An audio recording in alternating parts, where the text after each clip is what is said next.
Sophie, his 13th birthday. Gift? We've got you. Guitar? Coming tomorrow. Road game today, surprise party tomorrow. Change of plans. Game tomorrow. No, birthday tomorrow. Guitar? Reroute. Birthdays are on birthdays. Party? Relocate. UPS My Choice makes rerouting packages easy. How we're helping companies solve for the needs of customers like Sophie.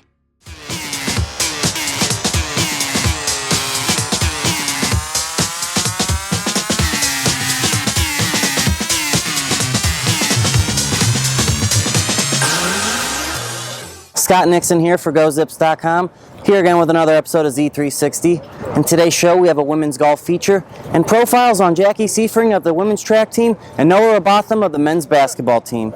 Danielle Nicholson of the women's golf team recently won the Rio Verde Invitational, and we talked with her and Coach King about her tremendous accomplishment.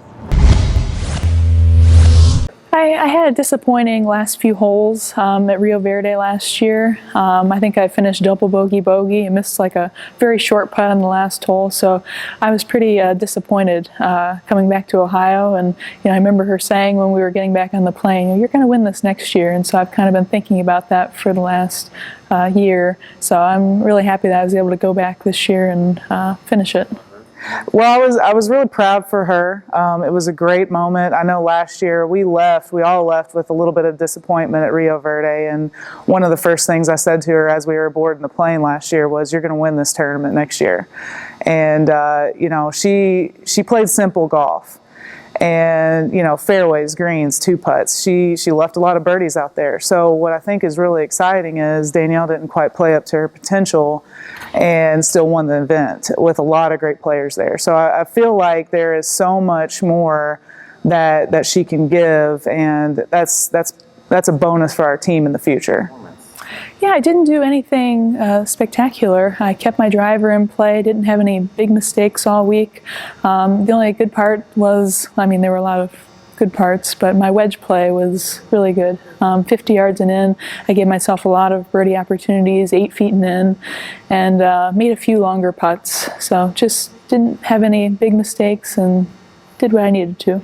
Yeah, I left quite a few strokes out there. I know each day I missed about a 3 or 4 footer, so that's 3 strokes right there, and then several 8 footers, and so I know I left a few strokes out there too, and that's exciting for next year.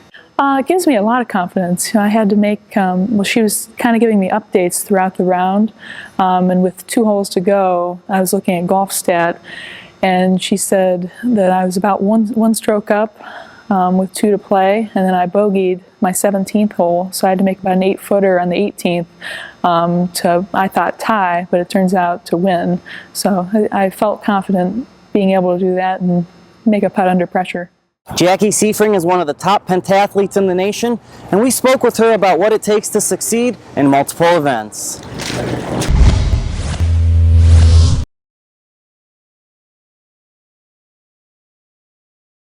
Well, hurdles always comes first, so that's kind of what I use to warm up for all my events. And I just try to get really psyched up, and I like to have fun during the meets. I do my best and I have fun too. When I try and take things too seriously, I don't usually do well. So I try to start off on the right foot and be thankful that I'm out competing and everything, and that I'm healthy and able to do the sport that I love in college. It's a great privilege. So yeah, I just try to go out to that first race, be aggressive, have fun.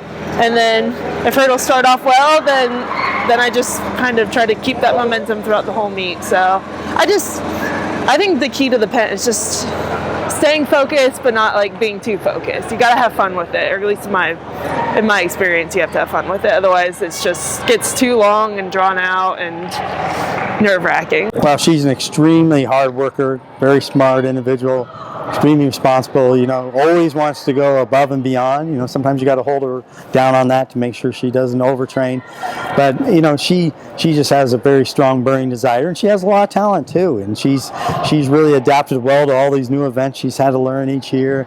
And she's just starting to mature where we hope that now she can not only continue to move well at the conference stage, but also when she gets on the NCAA stage as well, that she's able to be in that top elite group, which I think she can. When you get up to like the best of the best in the nation, most people would probably tell me my strength is the 800, just unfortunately, even though it's my least favorite event. But yeah, I'd probably say either the 800 or long jump. I'm very confident in that. Like I don't get too nervous for that event. Well, we always like that at the end, she's one of the strongest 800 runners in that event in the country. So whatever time she needs to get, she can usually go get. And so we like that, having that weapon at the end, because I think she'd rather have it where at the end she's so far ahead she doesn't have to use that weapon, but she's pretty strong there. So, but that's the thing, she's got a lot of endurance strength, and she's able to come through. But her long jump is also strong. She could probably be in a position where she could go to nationals as well in that. And her throwing's starting to come along, and she's starting to be a good, solid, all-around heptathlete. She's getting pretty balanced. And finally, we close out today's show with a profile of Noah Robotham of the men's basketball team, and he told us about his role and how he fits into the big picture.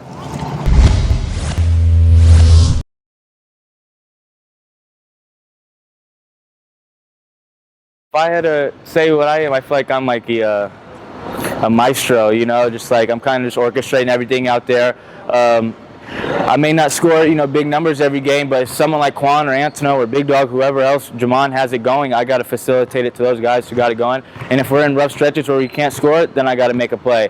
To be honest, I just play how the defense, if they're up close, I go by. If they're far off, I shoot or pass the ball. But it's simple. I'm playing a chess match out there. I'm not going to go out there and shoot 30 times a game to, try to get 50 points. I'm going to see what our team needs, and I'm going to play, good defense and just keep building upon that. All the way until the beginning of the season, all you think about is, why didn't we get that win? What happened? What blown coverages did we have? Why were we not efficient on offense? So I think it's just it builds chemistry throughout the team, because you kind of come together as a cohesive group, and you try to figure out, what went wrong, and you have something to aim towards. Yes, we had a great year last year, but we still fell, a couple of seconds short. So we're working on it this year, and hopefully we can prevail if that situation happened again. Big thing is we haven't really blown anyone out in conference play. Last year I thought we were shooting the ball in a little bit better, so we were beating teams by more. It's the way that we've been playing. We kind of play with a lot of twos, and we settle for a lot of threes. But I think since we played so many close games, if we get in that position again in the MAC tournament, because all you need is 40 good minutes of basketball and you can knock a team off. So just dealing with close games in MAC play, I think we'll be able to get used to down 2 or down 4 or up 2, up 4, with the last 4 minutes of the game. So I think this group has kind of just been able to withstand that. With the team from last year, we were always, it felt like we were up 15, up 20. So this year I think we're just kind of we're getting more grittier wins. I think it's the bigger picture thing. You can't just see the trees, you got to see the whole forest. For instance, we just, like I said, we lost 2 in a row, but we're still 2 games ahead.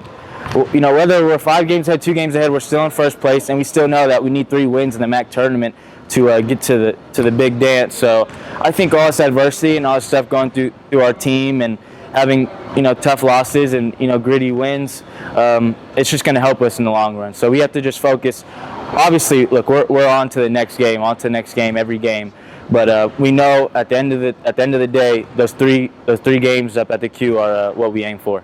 Thank you for watching this week's show. Check back with us on March 16th as we have a feature on Lexi Hanley of the softball team.